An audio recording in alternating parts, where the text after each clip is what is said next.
All right, Larry Krueger here from the Pig and a Pickle Krug Show with a little 49er video as Kyle Shanahan sat down for his Monday presser today. Now, what was in it? Well, we'll talk about it next. But first, we're brought to you by Pig and a Pickle, the best barbecue in all of Northern California. Check them out. They're in Emeryville. They're in Corte Madera. They're open 7 days a week from 11 a.m. till 8 p.m. or until they run out. Pig and a Pickle, the best barbecue in all of Northern California. Also, thanks to Sharp Corners, Sports Cards, and Collectibles. They're at 205 Cypress Avenue in Pacific Grove, California, on the Monterey Peninsula. Call my friend Anthony Catania. He's at 831-521-5264. And don't forget, we'll have our Krug Show meet and greet November the 3rd at Pig and a Pickle in Corte Madera. Not Emeryville, Corte Madera, Pig and a Pickle, from noon to 6. Be there, have some barbecue, have a few beers, and Niners will have the bye week, so we'll talk a little football during the bye week at Pig and a Pickle. Looking forward to getting out to Marin. And looking forward to seeing you all there. All right, let's talk about Kyle Shanahan. He started the presser, as he always does, talking about the injuries. He says Brandon Aiyuk has a torn MCL and a torn PCL. So that's a major, major problem for the 49ers. He's going to be out for the year, obviously. Chris Conley's got an ankle injury. George Kittle's got a foot injury. Deebo Samuel had fluid in his lungs, so he had pneumonia, and he checked himself into the hospital late last night. And Shanahan said they're not sure if Deebo's going to return against the Cowboys. So the Niners may go up against Dallas on Sunday Night Football with no Aiyuk, no CMC, and no Deebo Samuel. We don't know about Deebo's status, but that's the most that we know. He's got fluid in his lungs, and he's in the hospital. So, okay, what else came up in the presser? Kyle, that he was asked about, hey, man, you had a long talk with Purdy in the locker room, and it was kind of funny. He's like, I didn't realize you guys were all behind me and creeping on me. Anyway, I thought that was kind of funny, but he said, I just talked to the players like I always do. He said, I didn't realize you guys were all creeping around and studying it, but yeah, sure enough. And I've seen Kyle sit down at Brock's locker many times in the past and just talk about things, and it's just like, hey, you know what? If you got a quarterback that you can talk to about the game, a lot of times he can tell you right then and there, hey, this is what I saw, this is what I felt, this is this and that.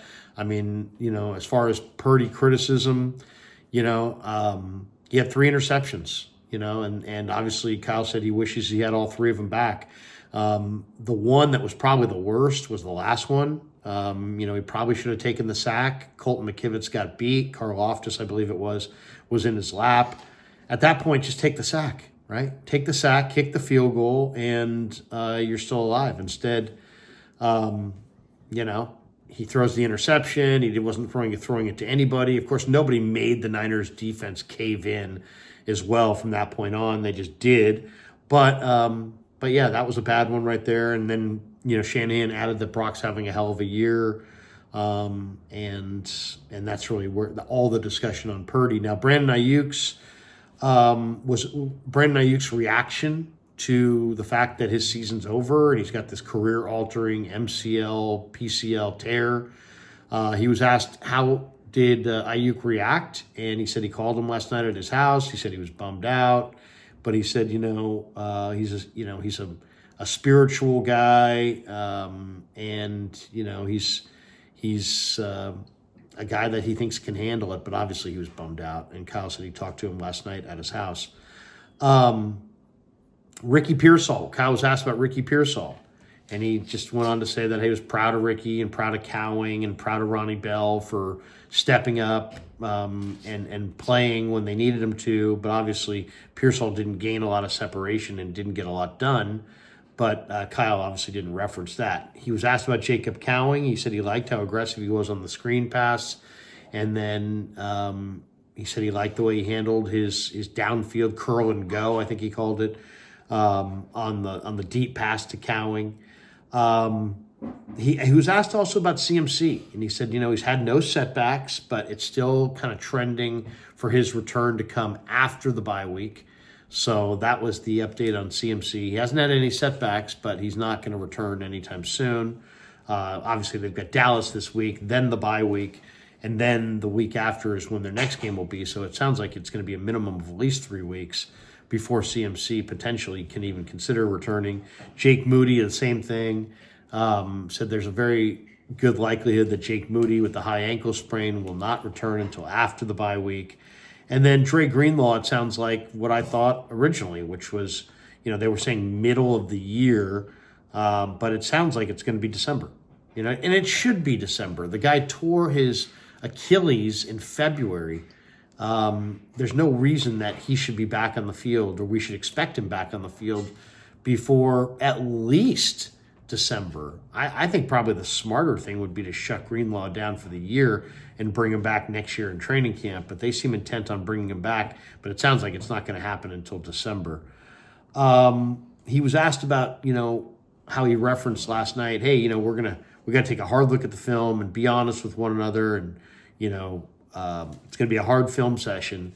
Jerry McDonald asked him about that today. How was the hard look at the film? And he said, hey, look, it's just, we went through it. We corrected mistakes. He's like, a lot of the mistakes got corrected in the individual team, individual position group rooms, not necessarily in front of the entire team. But he said he, went through a number of the plays with the entire team. And then lastly, Shanahan was asked about the trade deadline, with Aiyuk done for the year, with Deebo in the hospital, and who knows, maybe he doesn't play this week against Dallas. With Juwan Jennings beat up, with CMC beat up, with them running out of wide receivers. Does that change your trade deadline approach? Was the question. And he said, we'll look at everything. We'll try to find the move that we can make that helps us in the present and doesn't hurt us too dramatically in the future. And we'll look to make that move. But, he didn't sound encouraged that that move was out there. I think realistically, the 49ers right now, what do they need? In an ideal world, I think they need another linebacker to replace Campbell. I think they could probably use a defensive back to add another, veteran to the mix on the back end. I think you definitely could use another defensive end. They're very thin at defensive end. I definitely think they could use an impact defensive tackle. And I think they could definitely use a wide receiver, especially a wide receiver that can, has some speed and electricity, some, a deep threat, a Tutu Atwell, a Garrett Wilson, somebody who could separate from man coverage. They could also use a running back. They're going to need another running back to get through this season. So running back, obviously offensive line, but you're not going to get any help there. Running back, wide receiver on offense. On defense, D tackle, D end, linebacker, and probably a DB. So, you're talking about a number of players, and the odds of them being able to add, 4 or 5 players before the trade deadline, not very good. They might be able to help themselves out in a way, with a player or two. I think ultimately this game Sunday is going to determine a lot. If the 49ers lose this game, they could go into sell mode. You might see, Mooney moving, Deebo moving, Dobbs moving, Ambry moving. They could sell off of a number of key pieces. Heck, who knows? They could maybe move off of bigger pieces like Trent Williams if they wanted to, if they really wanted to sell at the deadline. If they lose to Dallas, they probably should consider selling. They probably aren't a contender. That's probably just the reality of their situation. Now, if they beat Dallas, maybe you can pick a running back off the waiver wire or practice squad heap. Maybe you could add a piece here or there. Maybe you could make a trade that brings in a player or two. I think if they could win this game, they could probably add a piece or two, but the price is going to be exorbitant. It always is at the trade deadline. So it's going to be very interesting to see if they can get any help. He didn't sound overly optimistic that they would be able to get meaningful help from elsewhere in the league at the trade deadline. All right, that does it for the video. Thanks to Pig in a Pickle for being the title sponsor of the Krug Show. Thanks to Sharp Corner Sports Cards and Collectibles for sponsoring this video. Thanks to all of you guys for supporting the Krug Show on YouTube.